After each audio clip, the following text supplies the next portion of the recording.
ग्वालियर से चलकर उज्जैन पन्नाधाय जयंती मनाने जा रहे ओबीसी महासभा व SC/ST ओबीसी एकता मंच के प्रदेश अध्यक्ष लोकन सिंह गुर्जर, जो 12 फरवरी संविधान बचाओ आंदोलन में हुए कार्यक्रम में विवादित बयानों के कारण चर्चा में आए थे, का उज्जैन कार्यक्रम में जाते समय पचोर अंबेडकर पार्क में भीम आर्मी JS कार्यकर्ता बहुजन पत्रकार संगठन ओबीसी समाज के लोगों ने माला पहनाकर स्वागत किया। कार्यक्रम को संबोधित करते हुए लोकेंद्र गुर्जर ने आखिर क्या कुछ कहा, देखें इस रिपोर्ट में। अभी हमारा इस पूरे मध्य प्रदेश में जिस तरीके से हमारे 12 जो फरवरी को हमारा प्रोग्राम था, उसके बाद से जो हमारी एकता बनी है, उसको हम एकता कायम रखने के लिए पूरे प्रदेश में दौरा कर रहे हैं और ओबीसी SC/ST को एक करके उनके हक अधिकार के लिए उनको लड़ाना सिखाना है और आपस में एकता बना के रखनी है। हमें किसी भी की बातों में आके भ्रमित नहीं होना है और हम एक इस देश के मूल निवासी जो 85% हैं, उनको एक रख के उनके हक अधिकार की जो लड़ाई है वो एकता के साथ एक साथ मिलकर लड़ें। इसके लिए हमारा जो समाज जोड़ो और ओबीसी SC/ST जोड़ो जो यात्रा है वो चल रही है। तो क्योंकि अब जो राजा पैदा होता है वो पेटी से पैदा होता है, पेट से नहीं। तो हमें उस ताकत को भी पहचानना है। और राजेश पायलट जी कहते थे, एक बड़े लीडर थे इस देश के, वो कहते थे कि जब तक गरीब किसान मजदूर का बेटा पढ़ लिख कर और राजनीति में वहाँ नहीं पहुँच जाएगा जहाँ से इस देश की नीतियाँ बनती हैं, तब तक इस देश का विकास संभव नहीं है। तो हमारे लोग विधानसभा लोकसभा में जाएं, वो हमारे लोगों को कैसे वोट करें, तो हम वो भी काम करेंगे। जब तक राजनीति नहीं करेंगे तो फिर हम सामाजिक क्रांति कहाँ से पैदा कर पाएंगे। आपके ऊपर आरोप भी लगते हैं, आप काफ़ी विवादित बयान देते हैं, क्या कहना है उसमें? काफ़ी FIR भी हुई है आपके ऊपर। देखो FIR, मैंने कभी भी किसी भी जाति किसी भी वर्ग के बारे में कभी कुछ नहीं बोला। मैं जोड़ने का काम करता हूँ। इस देश की जो बहुसंख्यक आबादी है ओबीसी SC/ST, उसको जोड़ने का काम कर रहा हूँ। आज आप भी देखो, इस देश के जो मूल निवासी हैं, जो 85% जनसंख्या है, कि 85% को जोड़ना या तोड़ने का काम है। लोग बोलते हैं कि समाज को तोड़ने का काम कर रहे हैं। 85% को जोड़ने का काम है या तोड़ने का काम है। और रही FIR की, तो लोकेंद्र गुर्जर ऐसी FIR से डरने वाला नहीं है। 40 या 4000 भी FIR हो जाए तो मुझे फर्क नहीं पड़ता। मैं जो बोला था मैं कायम हूँ। मैंने किसी भी जाति के बारे में कुछ नहीं बोला है। यदि लोगों को स्वयं अपने ऊपर लेना है तो कहीं ना कहीं उनके कुछ रहा होगा, मुझे तो नहीं मालूम है। वो ले अपने, मुझे कुछ से कोई। आपने मुगलपूत, मुगलों के पूत हैं वो मुगल पूत हैं। आप ये बताइए, इस देश में महाराणा प्रताप जो मेवाड़ के सबसे बड़े राजा थे, उनको घास की रोटी किसने खिलाई? उनके ही गद्दार लोगों ने। आप एक साइड महाराणा प्रताप को भी पूजना चाहते हो, एक साइड जो अकबर का सेनापति मान सिंह था, आप उसको भी मानना चाहते हो। दोनों चीज़ें संभव नहीं है ना। आप उन गद्दारों को भी पूजना चाहते हो कि जिसने महाराणा प्रताप को घास की रोटी खाने के लिए मजबूर कर दिया।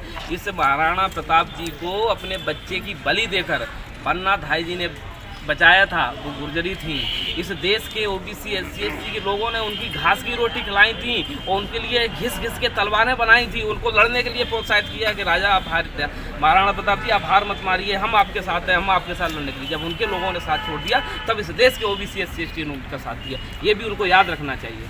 तो ये वो जाने कि वो किस एंगल से ले रहे हैं, मुझे उससे कोई फर्क नहीं पड़ता। आप पन्नाधाय जयंती मनाने जा रहे हैं, वहाँ भी कुछ ऐसा कुछ होने वाला है क्या? नहीं, बिल्कुल। हम हमारे पन्नाधाय जयंती है, जिसका बलिदान है, जिसकी वजह से उन्होंने अपने बच्चे का बलिदान देकर एक राजा को बचाया, तो उसकी जयंती मनाएंगे, अपनी अपनी बात रखेंगे। अभी विधानसभा चुनाव आने वाला है कुछ ही दिनों में, तो चुनाव को लेकर के आप कुछ स्टेटमेंट देंगे आप? नहीं, बिल्कुल। हमारा चुनाव की हमारा तो ये कहना है कि ओबीसी SC/ST एक होकर अपने व्यक्ति को वोट करें और कैसे हमारे लोग विधानसभा लोकसभा पहुँचे, वो हमें तय करना है। और उसका रास्ता जो इस देश में जो हमारा, चाहे 27% रिजर्वेशन हो, चाहे प्रमोशन में आरक्षण हो, चाहे 2 अप्रैल में जो दंगे हुए हैं, जो हम पर फर्जी केस लगाए थे, उनको भी वापस जब हम ही कर पाएंगे जब हम विधानसभा लोकसभा में अपनी आवाज़ उठा। आपका जो मंच है SC/ST ओबीसी एकता मंच, जिसके आप प्रदेश अध्यक्ष हैं, तो आपका जो ये मंच है, ये किस विधानसभा में किसको सपोर्ट करने के?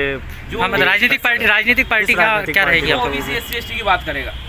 2023 में हम सभी साथ, जो हमारे सामाजिक संगठन है, सब साथ बैठकर तय करेंगे कि हमें क्या करना है।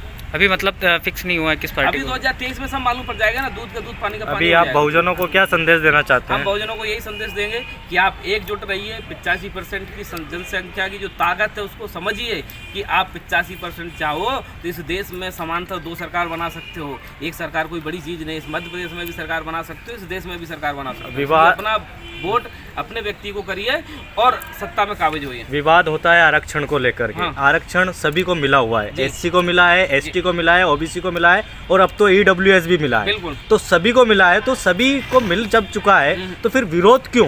विरोध इसलिए कि उनको इस, देखो ये चीज़ हमें समझना पड़ेगी।